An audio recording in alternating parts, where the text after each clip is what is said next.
राष्ट्रीय महामार्गावरील नवले पूल परिसरातील अपघात रोखण्यासाठी पुण्याचे खासदार आणि मंत्री मुरलीधर मोहोळ यांनी नितीन गडकरी यांची भेट घेतली। पुणे बेंगलोर राष्ट्रीय महामार्गावरील नवले पूल परिसरात होणाऱ्या अपघात रोखण्यासाठी राष्ट्रीय महामार्ग प्राधिकरणाच्या माध्यमातून दीर्घकालीन उपाययोजना राबवण्यात याव्यात अशी मागणी यावेळी मोहोळ यांनी गडकरींकडे केली। दरम्यान नितीन गडकरींनी सकारात्मक प्रतिसाद देत याबाबत पावलं उचलण्यासंदर्भात आश्वस्त केलं अशी माहिती मोहोळ यांनी दिली आहे। याबाबत दीर्घकालीन उपाययोजनांबाबत विविध मुद्द्यांवर चर्चा झाली आणि त्यावर खरं तर नितीन गडकरी यांनी सकारात्मक प्रतिसाद देत याबाबत पावलं उचलण्यासंदर्भात आश्वस्त केलं अशी माहिती मोहोळ यांनी दिली आहे।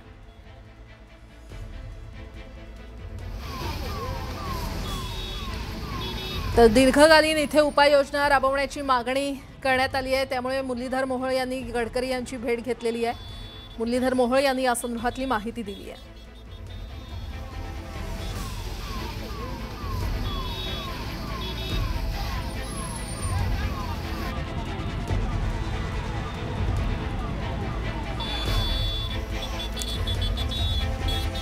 मोठी बातमी आपण पाहतोय। राष्ट्रीय महामार्गावरील नवले पूल परिसरात अपघात रोखण्यासाठी पुण्याचे खासदार आणि मंत्री मुरलीधर मोहोळ यांनी नितीन गडकरी यांची भेट घेतली।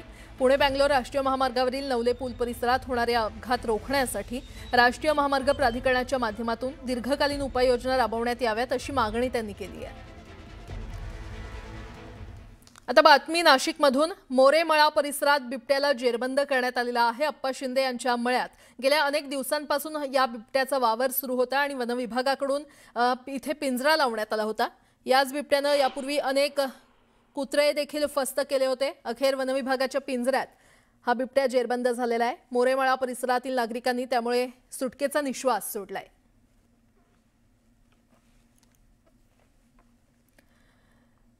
पुन्हा एकदा बातम्या वेगवान स्वरूपात।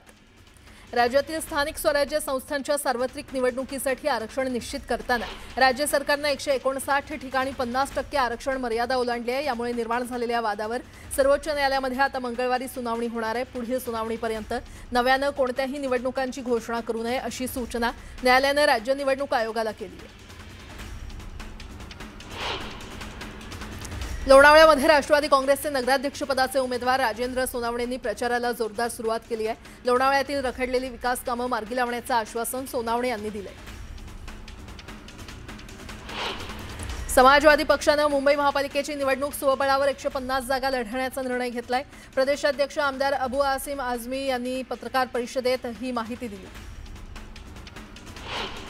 विधानसभेचे उपाध्यक्ष अण्णा बनसोडे यांनी मुंबईतील मनोरा आमदार निवासाच्या नव्या इमारतीच्या बांधकामाची प्रत्यक्ष पाहणी केली।